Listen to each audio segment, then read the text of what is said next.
breaking news on a late Sunday night. 9-time Pro Bowler, former Super Bowl champion Russell Wilson planning to sign with the Pittsburgh Steelers. He will sign a team-friendly one-year deal where the Denver Broncos will end up paying the $38 million of the salary.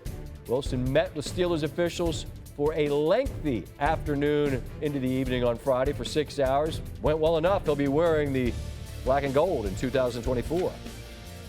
We're joined now by Adam Schefter. We both wanted to FaceTime from his bed, but I think our bosses intervened and said, let's just do a phoner.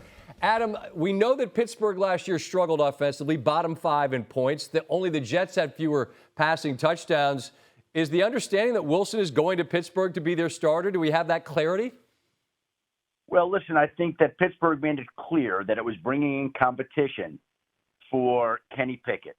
And I think Russell Wilson doesn't go anywhere that he doesn't think that he isn't going to be the starter. Now, he's going to have to go and earn it, and he's going to have to play well. But Russell Wilson is ultra confident in his abilities and what he will bring to that franchise. You're talking about a guy that's been to 9 Pro Bowls, who's won a Super Bowl.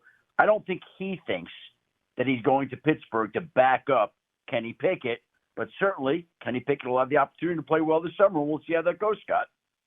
And Adam, we know that this week will be wild, and it's off to this start on a Sunday night, and there were teams that had question at quarterback. In your understanding of how Wilson viewed the landscape, Pittsburgh provided for him the best combination of opportunity and circumstance? Listen, he met with the Giants, an exploratory meeting.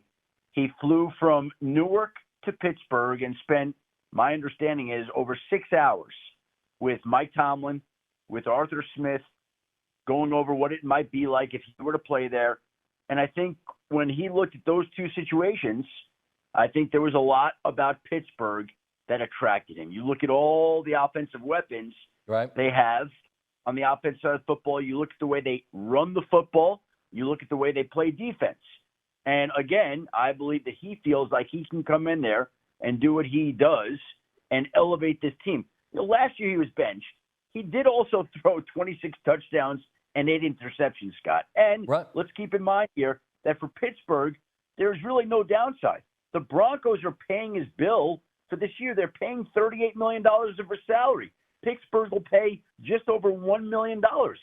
So there's really almost no downside to bringing in a guy like Russell. You're not compensating the Broncos with any picks or players. You're compensating Russell Wilson at a minimal amount. The Broncos are essentially paying his salary for the year. Why not bring him in and see how he fares against Kenny Pickett? Adam Schefter, a FaceTime from bed would have been legendary. It's like the "you up" text with the ... I know you are up, but I know you need to go to bed because the morning shows will be calling, and it's going to be a hell of a busy day, Adam. I appreciate you taking the time this evening. Scott, I'm sorry that I couldn't join you from bed, but happy to do it on the phone. Probably better. Thanks, Adam. Quarterback play has not been a strength for the Steelers in recent years. They rank at or near the bottom of the league in all of it, including last in passing touchdowns. 9 quarterbacks had more passing touchdowns last season than Pickett had in his first 2 seasons. So Wilson heading to